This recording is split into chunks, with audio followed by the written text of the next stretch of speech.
بسم اللہ الرحمن الرحیم الحمد للہ والصلاة والسلام علی رسول اللہ اما بعد رب اشرح لی صدری ویسر لی امری واحلل عقدۃ من لسانی یفقهوا قولی رب زدنی علما۔ عزیز طلبہ کرام، السلام علیکم ورحمۃ اللہ وبرکاتہ۔ کل کے سبق میں ہم نے جو بدل دوسرا تابع ذکر ہوا ہے، تیسرا بلکہ، اس کے حوالے سے ہم نے کچھ اختتامی باتیں جو اس کتاب کے چیپٹر نمبر 30 میں ذکر ہوئی ہیں وہ ہم نے کل پڑھی تھیں، اور آج کے لیے ہمارے پاس تابع کی جو چوتھی قسم ہے، جو معطوف ہے اور جس کا دوسرا نام عطف بحرف ہے،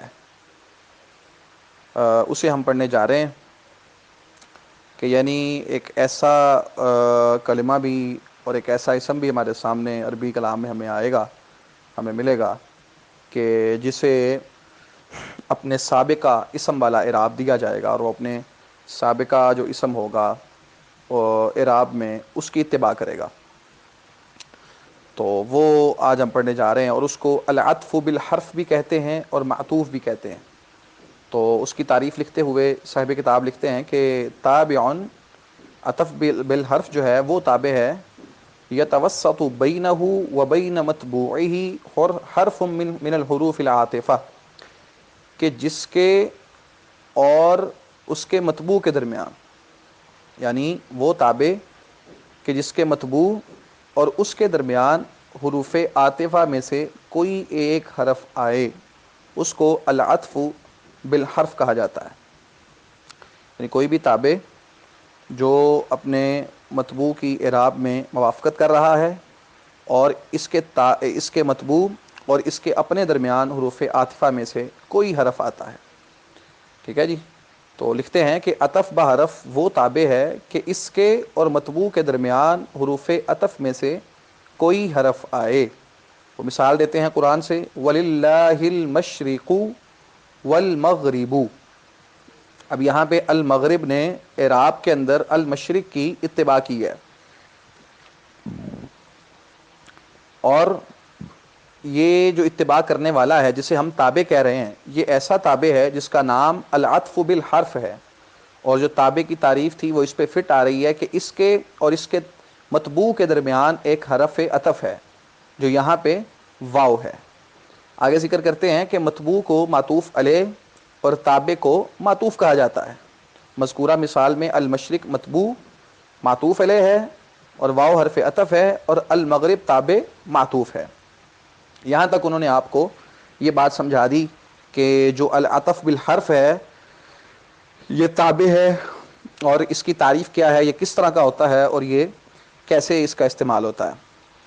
اب مزید وہ ایک طرف چل پڑے ہیں، چونکہ جو معطوف ہے یا عطف بالحرف ہے اس کے لیے سارا معاملہ حروف عاطفہ کے ساتھ منعقد ہوتا ہے، یعنی حروف عاطفہ میں سے کوئی حرف اس کے اور اس کے متبوع کے درمیان آتا ہے، اس لیے اب وہ یہیں پہ حروف عطف کی بحث ذکر کریں گے۔ ویسے اصولی طور پہ تو حروف عطف کی ساری بحث جو ہے وہ حروف کے ضمن میں آنی چاہیے تھی، یہاں پہ عطف بحرف کی بات پوری ہوئی تو یہاں تک یہ سبق پورا تھا، لیکن بہرحال انہوں نے اس بحث کو حروف کی بحث میں ذکر کرنے کی بجائے ضمناً یہیں پہ ذکر کر دیا ہے کہ اب ہم حرف عطف کے حوالے سے کچھ بات کو سمجھ لیتے ہیں۔ تو کہتے ہیں حروف عطف 10 ہیں، واو ہے، فا ہے، ثم ہے، حتی ہے، اما ہے، او ہے، ام ہے، لا ہے، بل ہے، لاکن ہے۔ یہ 10 حروف ہیں جن کو حروف عاطفہ کہا جاتا ہے۔ اچھا، اب وہ آپ کو بتائیں گے کہ حروف عاطفہ جو ہیں یہ کس کس مقصد کے لیے استعمال ہوتے ہیں۔ عام طور پہ جتنے بھی حروف عاطفہ ہیں 10 یہاں پہ ذکر ہوئے، ان سب کے معنی آپ جانتے ہیں۔ واو کا معنی اور ہوتا ہے، فا کا معنی پس یا پھر ہوتا ہے، ثم کا معنی پھر ہوتا ہے، حتی کا معنی یہاں تک ہوتا ہے، اما کا معنی یا ہوتا ہے، او کا معنی بھی یا ہوتا ہے، ام کا معنی بھی یا ہوتا ہے، لا کا معنی نہیں ہوتا ہے، بل کا معنی بلکہ ہوتا ہے، لاکن کا معنی لیکن ہوتا ہے۔ یعنی یہ 10 کے 10 جو حروف ہیں ان کے معانی کو آپ سمجھتے ہیں، اور جہاں کہیں بھی یہ آتے ہیں آپ آسانی کے ساتھ ان کا ترجمہ وغیرہ کر لیتے ہیں، لیکن اصولی اور قاعدے کے اعتبار سے ان کا استعمال کیسے کیسے ہوتا ہے یہ چیز ہمارے علم میں نہیں ہوتی۔ تو یہاں پہ جو ہے وہ بتایا جائے گا ہمیں کہ کون کون سا حرف عطف کس کس مقصد اور کس کس کام کے لیے استعمال ہوتا ہے۔ تو ہم دیکھتے ہیں پہلے واو فا اور سما. واو فا اور سما کے حوالے سے کتاب پڑھنے سے پہلے آپ یہ بات سمجھ لیں, واو فا سما یہ تینوں حروف ایسے ہیں جو دو یا دو سے زائد چیزوں کو ایک حکم میں جمع کرنے کے لیے آتے ہیں. جو دو یا دو سے زائد چیزوں کو ایک ہی حکم میں جمع کرنے کے لیے آتے ہیں. ٹھیک ہے نا جی. مثال میں دیتا ہوں, جاء علی و خالد. یہاں پہ واو نے علی اور خالد کو ایک حکم جو آنے کا ہے اس میں جمع کر دیا. مزید مثال دیکھیں, جاء علی فسعید, آیا علی پھر سعید. ٹھیک ہے, یہاں پہ فا نے علی اور سعید کو آنے کے حکم میں جمع کر دیا. ایک اور مثال دیکھیں, جاء علی ثم سعید, آیا علی پھر سعید. یہاں پہ سما نے علی اور سعید کو آنے کے حکم میں جمع کر دیا. تو ثابت یہ ہوا کہ واو فا اور سما یہ تینوں حروف عاطفہ ایسے حروف ہیں جو دو یا دو سے زیادہ چیزوں کو ایک حکم میں جمع کرنے کے لیے آتے ہیں. اب سوال یہ پیدا ہوتا ہے کہ ان تینوں کا آپس میں فرق کیا ہے. اس کا اب جواب دیکھیں. جو واو ہوتا ہے یہ معطوف علیہ اور معطوف کو حکم اور اعراب میں جمع کرتا ہے, لیکن واو یہ نہیں بتاتا کہ پہلے کون سا کام ہوا بعد میں کون سا کام ہوا, بلکہ مطلقاً چیزوں کو ایک حکم میں جمع کر دیتا ہے. جبکہ جو فا اور سما ہے یہ ترتیب پر بھی دلالت کرتے ہیں. مثال کے طور پہ جب کہا جاتا ہے جاء علی و خالد, تو اس کا یہ مطلب اس جملے سے یہ نہیں پتہ چلے گا کہ پہلے کون آیا, صرف یہ پتہ چلے گا کہ علی بھی آیا ہوا ہے خالد بھی آیا ہوا ہے.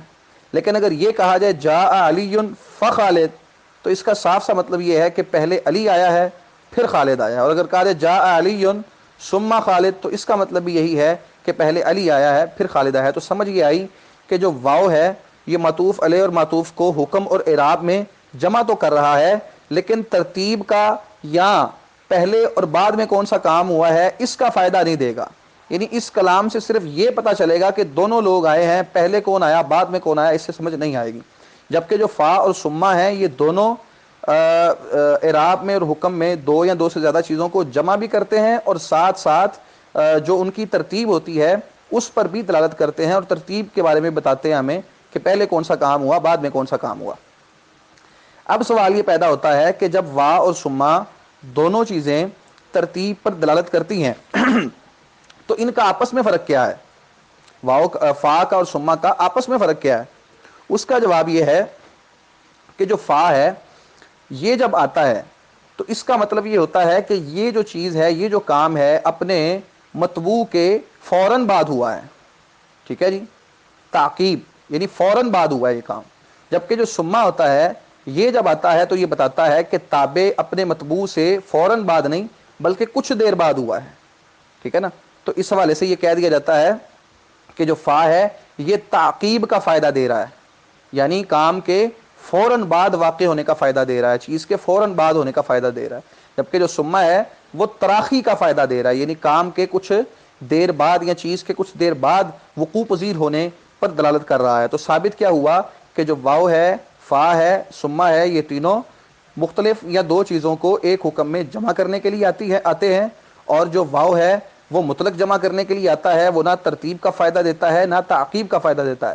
جبکہ فا ترتیب کا بھی دیتا ہے تعقیب کا بھی دیتا ہے, اور سما ترتیب کا بھی دیتا ہے اور تعقیب کی بجائے تراخی یعنی کچھ دیر کے بعد کام کے واقع ہونے پر دلالت کرتا ہے. جب کہا جائے گا جاء علی فسعید, آیا علی تو پھر فوراً سعید, تو اس کا معنی ہوگا کہ پہلے علی آیا پھر سعید آیا اور سعید علی کے فوراً بعد آیا. اور جب کہا جائے گا جاء علی ثم سعید, تو فائدہ یہ ہوگا کہ پہلے علی آیا ہے اس کے بعد سعید آیا ہے, اور سعید علی کے آنے کے کچھ دیر بعد آیا ہے, فوراً نہیں آیا. تو یہ تینوں کا یہاں پہ جو ہے وہ استعمال آپ کے سامنے آ گیا. آپ کتاب کو دیکھ لیں, کہتے ہیں واو یہ معطوف علیہ اور معطوف کو حکم اور اعراب میں جمع کرنے کے لیے آتا ہے, ترتیب و تعقیب کا فائدہ نہیں دیتا. جیسے جاء علی و خالد, علی اور خالد آئے, اس کلام کا مقصد صرف یہ بتانا ہے کہ یہ دونوں آئے ہیں, یہ بتانا نہیں کہ ان میں سے کون پہلے آیا اور کون بعد میں آیا.